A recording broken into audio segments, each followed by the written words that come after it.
ഏവർക്കും സ്വാഗതം, വണക്കം, വെൽക്കം. ഈ ഞായറാഴ്ച രാവിലെ സാധാരണ sermon നിങ്ങളോട് പങ്കിടുന്ന പതിവ് അല്പം ഒന്ന് വ്യത്യാസം വരുത്തി.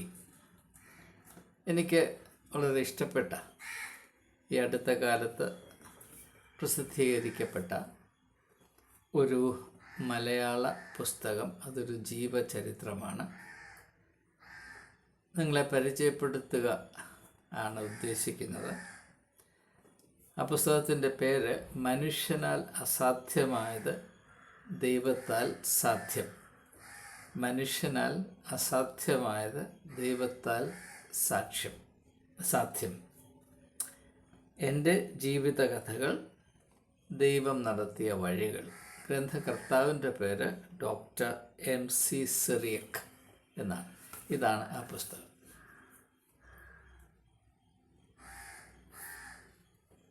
ഗ്രന്ഥകർത്താവിൻ്റെ പേര് നിങ്ങൾക്ക് വായിക്കാവുന്നതാണ്. Doctor MC Cyriac. മനുഷ്യനാൽ അസാധ്യമായത് ദൈവത്താൽ സാധ്യം. എൻ്റെ ജീവിത കഥകൾ, ദൈവം നടത്തിയ വഴികൾ. എന്തുകൊണ്ടാണ് ഒരു വചനദൂതിന് പകരം ഈ പുസ്തകം പരിചയപ്പെടുത്തുന്നത് കൂടുതൽ പ്രയോജനം ചെയ്യുമെന്ന് ഞാൻ ചിന്തിക്കുവാൻ കാരണം,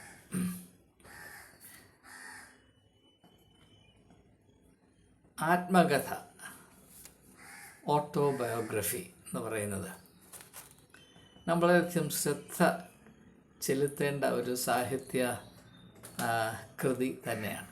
എ ബ്രാഞ്ച് ഓഫ് ലിറ്ററേച്ചർ, സാഹിത്യ ശാഖ തന്നെയാണ്. എന്തെന്ന് ചോദിച്ചാൽ, ഈ ആത്മകഥ രചിക്കപ്പെടുമ്പോൾ അതിൻ്റെ പിറകിലൊരു പശ്ചാത്തലമുണ്ടാകും. ആ പശ്ചാത്തലം അർത്ഥവത്തായി ജീവിച്ച ഒരു മനുഷ്യ ജീവിതം തന്നെയാണ്.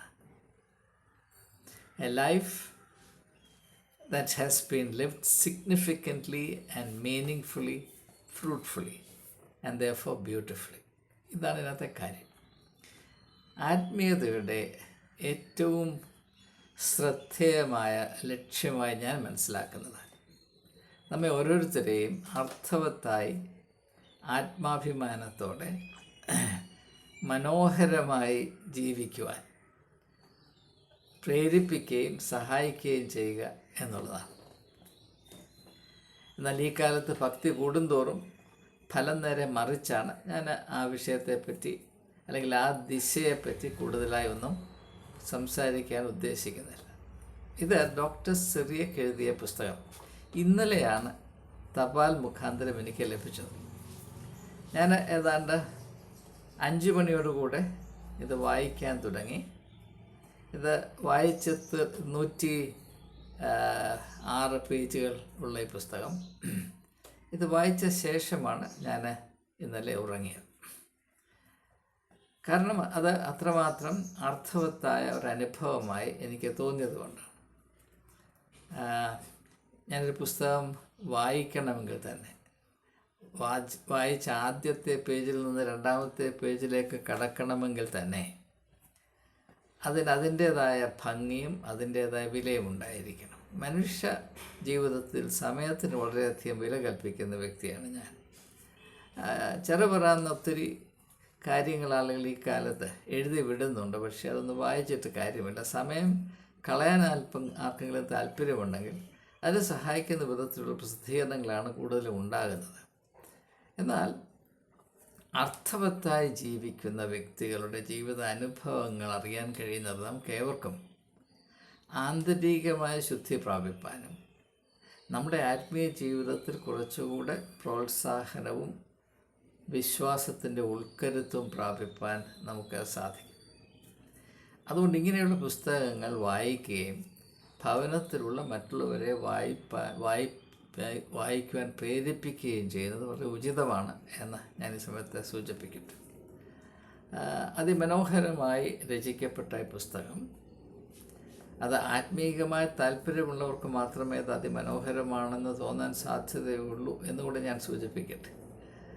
അല്ലാത്തവർക്ക്, ഇക്കിളി സാഹിത്യം നോക്കി നടക്കുന്നവർക്ക് ഇത് തികച്ചും അതൃപ്തിക്ക് കാരണമായി തീരും. അങ്ങനെയുള്ളവരിത് വായിക്കരുത് എന്ന ഒരു അഭിപ്രായം കൂടെ എനിക്കുണ്ട്. അപ്പോൾ ഇങ്ങനെയുള്ള പുസ്തകങ്ങൾ വായിക്കുക. നമ്മുടെ ഇടയിൽ വായന വളരെ കുറഞ്ഞിരിക്കുന്ന ഒരു കാലഘട്ടമാണ്. അതിൻ്റേതായ കെടുതികൾ വളരെ അധികമാണ്. അത് അതിൽ തന്നെ ഒരു വിഷയമാണ്. അത് മറ്റൊരു അവസരത്തിൽ പരിഗണിക്കാമെന്ന് ഞാൻ കരുതുകയാണ്. അപ്പോൾ ഈ പുസ്തകം വായിച്ചപ്പോൾ ഒരു വ്യക്തിയുടെ ജീവിതത്തിൽ വിശ്വാസം എന്ന ഈ അഭൗമമായ ഘടകം എപ്രകാരമാണ് പ്രവർത്തിക്കുന്നത്, അങ്ങനെ പ്രവർത്തിച്ചാൽ സംഭവിക്കാവുന്ന അനുഗ്രഹങ്ങൾ, അത്ഭുതകരമായ സാധ്യതകൾ എന്താണ് എന്നത് വളരെ കൃത്യമായി, യാതൊരു പൊടിപ്പും തൊങ്ങലും വെക്കാതെ, ഒരു ഗ്ലാസ്സിൽ പച്ചവെള്ളം വെച്ചിരിക്കുമ്പോൾ അത് നാം നോക്കുമ്പോൾ എന്താണ് കാണുന്നത്, അതുപോലെ സുതാര്യമായി വളരെ ലളിതമായ ഭാഷയിൽ, യാതൊരു അഭിനയത്തിനും ഇടം കൊടുക്കാതെ, പച്ച പരമാർത്ഥം ഏതാണ്ട് ശിശുക്കളുടെ ഭാഷയിൽ എല്ലാവരുടെയും ഹൃദയത്തെ സ്പർശിക്കത്തക്കവണ്ണം ഗ്രന്ഥകർത്താവ് ഇവിടെ ആലേഖനം ചെയ്തിട്ടുണ്ട് എന്നത് ഞാൻ സാക്ഷ്യപ്പെടുത്തുകയാണ്.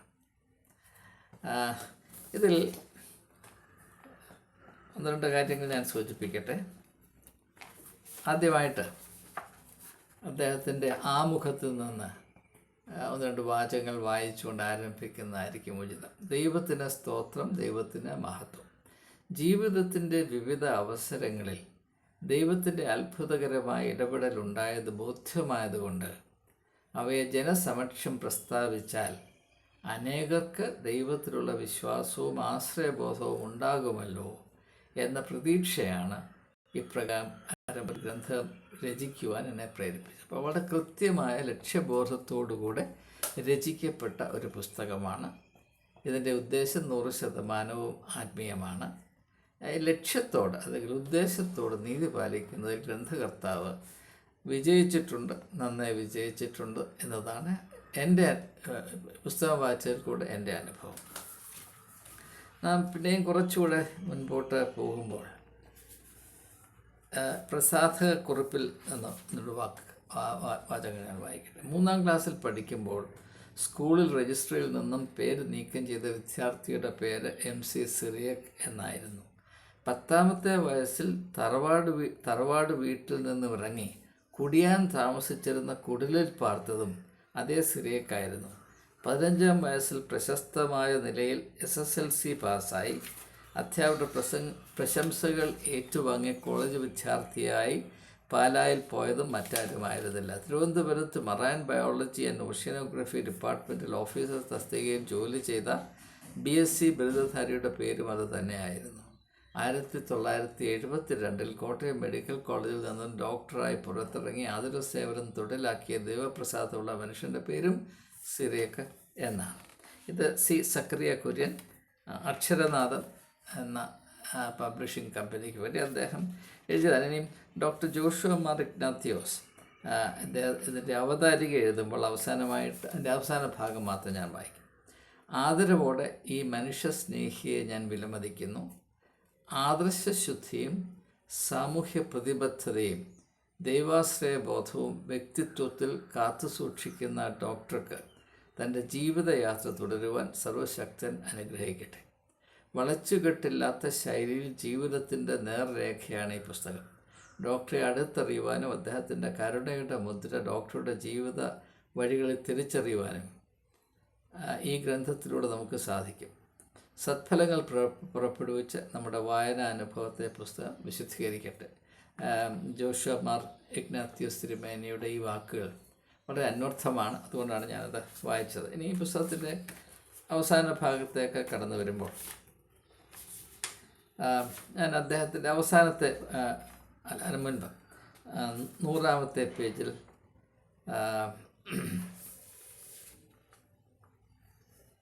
അദ്ദേഹം വിശുദ്ധ നാട് സന്ദർശിച്ചപ്പോൾ ഉണ്ടായ ഒരു അനുഭവം, അത് ഞാൻ മുഴുവൻ വായിക്കുന്നില്ല. അവിടെ അദ്ദേഹം മുസ്ലിങ്ങളുടെ ഒരു മോസ്കിൽ ചെന്നപ്പോൾ അവിടെ മുട്ടുകുത്തി പ്രാർത്ഥിച്ച ഭാഗമാണ് ഇവിടെ പറയുന്നത്. അവിടെ വന്നപ്പോൾ എനിക്ക് ഒന്ന് പ്രാർത്ഥിക്കണമെന്ന് തോന്നി. ഞാൻ മുട്ടുകുത്തി കൈകൾ വിരിച്ച് മലയാളത്തിൽ ഉറക്കെ പ്രാർത്ഥിച്ചു. അബ്രഹാമിൻ്റെ സന്താനങ്ങളായ ഇസ്ഹാക്കിൻ്റെയും ഇസ്മായിലിൻ്റെയും മക്കളും വാഗ്ദത്ത സന്താനങ്ങളായ ക്രിസ്ത്യാനികളും സഹോദരങ്ങളെപ്പോലെ ജീവിക്കുവാൻ കൃപ ചെയ്യണമേ എന്നും എല്ലാവരും യേശുവിൻ്റെ വചനത്തിലൂടെ മനസ്സിലാക്കുവാനും ദൈവമക്കളുടെ പദവിയിൽ ഉയരുവാനും കൃപ ചെയ്യണമേ എന്നും പ്രാർത്ഥിച്ചു. എൻ്റെ പ്രാർത്ഥന വലിയ പ്രശ്നം സൃഷ്ടിച്ചു. അവിടെ നിന്നിരുന്ന സെക്യൂരിറ്റികൾ ഓടി എൻ്റെ അടുത്ത് വന്ന് എന്നോട് വളരെ കോപിച്ചു. ഫ്രം വെയർ ആർ യു എന്ന് ചോദിച്ചു. ഞാൻ പറഞ്ഞു ഫ്രം ഇന്ത്യ. അടുത്ത ചോദ്യം, വാട്ട് ഈസ് യുവർ റിലിജിയൻ? ഞാൻ പറഞ്ഞു ക്രിസ്ത്യൻ. ഈ രണ്ട് മറുപടിക്ക് മുൻപിൽ 75% അവർ കൂളായി ഒന്നും പറയാതെ തന്നെ വിട്ടുപോയി. പിന്നീട് വന്ന ആരെയും അവിടെ കയറ്റിയില്ല. ഡോക്ടറുടെ പ്രാർത്ഥന കൊണ്ട് അവിടെ പിന്നെ ആരെയും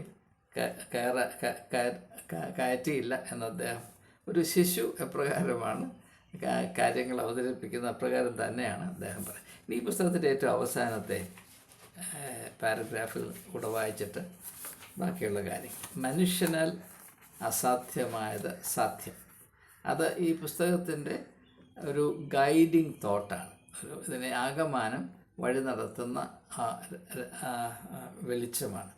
മനുഷ്യനാൽ അസാധ്യമായത് ദൈവത്താൽ സാധ്യം എന്ന ദൈവവചനത്തിൻ്റെ അടിത്തറയിലാണ് ഇപ്രകാരം എഴുതുവാൻ എന്നെ പ്രേരിപ്പിച്ചത്. സകല ജനവും തൻ്റെ സൃഷ്ടാവിനെ അറിയണമെന്നും അവിടുത്തെ ആരാധിക്കണമെന്നും അവിടുന്നിൽ പൂർണ്ണമായി ആശ്രയിക്കണമെന്നും അവിടുത്തെ ഹിതമനുസരിച്ച് ഭൂമിയിൽ ജീവിക്കണമെന്നും ഹൃദയപൂർവ്വം ആഗ്രഹിക്കുന്നു. ഇപ്രകാരം ജീവിച്ചാൽ നമ്മുടെ കുടുംബവും സമൂഹവും ദൈവരാജ്യത്തിൻ്റെ പദവിയിലേക്ക് ഉയരും. ഇപ്രകാരം ദൈവം നമ്മെ യേശു ക്രിസ്തുവിലൂടെ അനുഗ്രഹിക്കട്ടെ. ദൈവത്തിന് സ്തോത്രം, ദൈവത്തിന് മഹത്വം. ഞാൻ ഈ പുസ്തകം നിങ്ങളുടെ ശ്രദ്ധയിൽപ്പെടുത്തുവാൻ നിശ്ചയിച്ചതിൻ്റെ പ്രധാനപ്പെട്ട കാര്യം അല്ലെങ്കിൽ ആശയം ഈ സമയത്ത് ഒന്ന് അവതരിപ്പിച്ചുകൊണ്ട് അല്ലെങ്കിൽ സൂചിപ്പിച്ചുകൊണ്ട് വാക്കുകൾ ഞാൻ ഉപസംഹരിക്കാൻ പോവുകയാണ്. നമുക്ക് നമ്മുടെ മത ജീവിതത്തിൽ രണ്ട് തരത്തിലുള്ള സാധ്യതകളുണ്ട്. അല്ലെങ്കിൽ ക്രിസ്ത്യാനികളെന്ന കൂട്ടത്തെപ്പറ്റി മാത്രമാണ് ഇപ്പോൾ ഇനിയും പറയാൻ പോകുന്നത്. അക്രൈസ്തവരായ സഹോദരങ്ങൾ ഈ ഉദ്യമത്തിൽ പങ്കെടുക്കുന്നുണ്ട് എന്നത് ഞാൻ സന്തോഷത്തോടെ എപ്പോഴും മാനിക്കുന്ന, വിലമതിക്കുന്ന ഒരു യാഥാർത്ഥ്യമാണ്. ക്രിസ്ത്യൻ വിശ്വാസികളെ പറ്റി പറയുമ്പോൾ അവർക്ക് രണ്ട് തികച്ചും വ്യത്യസ്തമായ സാധ്യതകളാണ്, രണ്ട് വ്യത്യസ്തമായ വഴികളാണ് അവിടെ മുൻപിലുള്ളത്. ഇതിനെപ്പറ്റി ഒരു വ്യക്തത നമുക്കുണ്ടാകണം. ഒന്ന്, ആട്ടിൻകൂട്ടമായി നിൽക്കുക. ആട്ടിൻകൂട്ടം. ഇപ്പോൾ പുരോഹിതന്മാർ വിശ്വാസികളെ കാണുമ്പോൾ എൻ്റെ ആട്ടിൻകൂട്ടം എന്നാണ് പറയുന്നത്. തിരുവനന്തപുരത്തൊരു പുരോഹിതൻ CY തോമസ് അച്ഛൻ എന്നോട് പറഞ്ഞു, എൻ്റെ കുഞ്ഞാടാണെങ്കിൽ അതുപോലെ നടക്കാൻ പഠിക്കണം എന്നോട് പറഞ്ഞു. അപ്പോൾ അത് ഒരു പുരോഹിത ദർശനമാണ്. കാണുന്നവരെല്ലാം അവരുടെ ആട്ടിൻകൂട്ടമാണ്, ഫ്ലോക്ക് എന്ന ഇംഗ്ലീഷ് പറയും. അപ്പോൾ ഈ ആട്ടിൻകൂട്ടത്തിൻ്റെ പ്രത്യേകത എന്താണെന്ന് ചോദിച്ചാൽ, സ്വഭാവം എന്താണെന്ന് ചോദിച്ചാൽ, എല്ലാം ഒരു പറ്റമായിട്ട് നിൽക്കണം. ഒരാട്ടിടയൻ ഉണ്ടാകണം. അപ്പോൾ ആട്ടിടയൻ പോകുന്നിടത്തോട്ട് ഈ ആടും പോയിക്കോളും. ഈ ആട് കൂട്ടമായിട്ട് നിൽക്കുന്നതാണ് അതിൻ്റെ സുരക്ഷിതത്വം. കൂട്ടം വിട്ടെന്തെങ്കിലും പോയാൽ അതിൻ്റെ കഥ കഴിയും. അപ്പം കൂട്ടത്തിൽ നിന്ന് മാറി നിൽക്കാൻ അതിലെ ഓരോ അംഗങ്ങളായ ആടുകൾക്കും ഭയമാണ്. അതിന് പ്രകൃതിയുടേതായ കാര്യങ്ങളും യുക്തികളുമൊക്കെയോടെ ഞാൻ അതിനെ ചോദ്യം ചെയ്യുന്നില്ല. പക്ഷേ അങ്ങനെ കൂട്ടമായി നാം നമ്മെ തന്നെ മനസ്സിലാക്കുമ്പോൾ, അങ്ങനെയാണ് നാം വിഭാവന ചെയ്യപ്പെട്ടുകൊണ്ടിരിക്കുന്നത്, അങ്ങനെയാണ് നാം ജീവിക്കുന്നത്. ഒരു വിശ്വാസത്തിൻ്റെ കൂട്ടം എന്നല്ലേ പറയാം. വിശ്വാസികൾ എന്നതിനേക്കാൾ വിശ്വാസികളുടെ ഒരു കൂട്ടം. അപ്പോൾ ഇത് ആട്ടിൻകൂട്ടം. ഇത് നമ്മുടെ വിഭാവനയിൽ എങ്ങനെ വേരുറച്ച് ഇങ്ങനെ നിൽക്കുകയാണ്. നമ്മളൊരു കൂട്ടമാണ്. ഇവിടെ വരുന്നൊരു പ്രശ്നം നാം മനസ്സിലാക്കണം. നാം ഈ കൂട്ടത്തിൽപ്പെട്ട്, കൂട്ടം ആവശ്യമാണ് ഇല്ലെന്നല്ല ഞാൻ പറയുന്നത്, പക്ഷെ അതുകൊണ്ട് അതിൻ്റെ അകത്തൊരു വലിയ ഒരു പ്രശ്നമുണ്ട്. അത് മനസ്സിലാക്കണം. നാം ഈ കൂട്ടത്തിൽപ്പെട്ട് ഒഴുകി പോകുമ്പോൾ നാം വ്യക്തികളാണ് പ്രത്യേകതയുള്ള വ്യക്തിത്വങ്ങളുടെ ഉടമകളാണ് എന്ന യാഥാർത്ഥ്യം നാം മറന്നുപോകും. നാം കൂട്ടമായി വസിക്കുക ആവശ്യമാണ്. കൂട്ടമായി വസിക്കുന്ന അല്ലെങ്കിൽ വിശ്വാസികൾ ഒന്നായി സഹകരിച്ച് പ്രവർത്തിക്കുന്ന, ആരാധിക്കുന്ന, കൂട്ടായ്മ ആചരിക്കുന്ന അവസ്ഥയെ ഉപേക്ഷിക്കണമെന്നല്ല അല്ല ഞാൻ പറയുന്നത്. ദയവായി തെറ്റിദ്ധരിക്കരുത്. ഇക്കാലത്ത് എല്ലാവർക്കും തെറ്റിദ്ധരിക്കാൻ വലിയ താല്പര്യമാണ്. അതുകൊണ്ട് ഞാൻ ആവർത്തിച്ച് പറയുകയാണ്, എൻ്റെ ആശയം അതല്ല. ഞാൻ പറയുന്നത്, അങ്ങനെ മാത്രം മുൻപോട്ട് പോകുമ്പോൾ അതിലൊരു വലിയ അപകടമുണ്ട്. അതെന്താണ്? നാം ഒരു ആട്ടിൻകൂട്ടമാണ് എന്ന് പറഞ്ഞ് നമുക്ക് നഷ്ടപ്പെട്ടു പോയ, നാം മറന്നുപോയ ഒരു വലിയ യാഥാർത്ഥ്യം. അതേസമയം തന്നെ നാം പ്രത്യേകതയുള്ള വ്യക്തിത്വങ്ങൾ കൂടെയാണ്. ഈ പ്രത്യേകതയുള്ള വ്യക്തിത്വം എന്ന് പറയുമ്പോൾ ദയവായി മനസ്സിലാക്കണം, അതിൻ്റെ ഉള്ളിൽ വളരെ വ്യക്തമായ ദൈവിക ഉദ്ദേശമുണ്ട്. അല്ലെങ്കിൽ അങ്ങനെ പ്രത്യേകമായ വ്യക്തിത്വം നൽകേണ്ട കാര്യമില്ല. ഇപ്പോൾ ഒരു 10 ലക്ഷം മാരുതി കാറ് ഫാക്ടറിയിൽ നിന്ന് ഇറങ്ങിയാൽ അതിന് പ്രത്യേകതയൊന്നുമില്ല, എല്ലാം ഒരുപോലെയാണ്, ഒരേ അച്ചിൽ നിന്ന് ഇറങ്ങുന്നതാണ്. മനുഷ്യരങ്ങനെയല്ല. 800 കോടി മനുഷ്യരുണ്ടെങ്കിൽ ആ 800 കോടി വ്യക്തികളും വ്യത്യസ്തമാണ്. അതേസമയം തന്നെ നാം എല്ലാവരും മാനവരാശി എന്ന വലിയ കൂട്ടത്തിൻ്റെ അംഗങ്ങളുമാണ്. നാം കൂട്ടത്തിൽപ്പെട്ടവരാണ്, നാം വ്യക്തികളുമാണ്. ഇത് രണ്ടും ഒരുപോലെ കൊണ്ടുപോകാൻ നമുക്ക് കഴിയണം.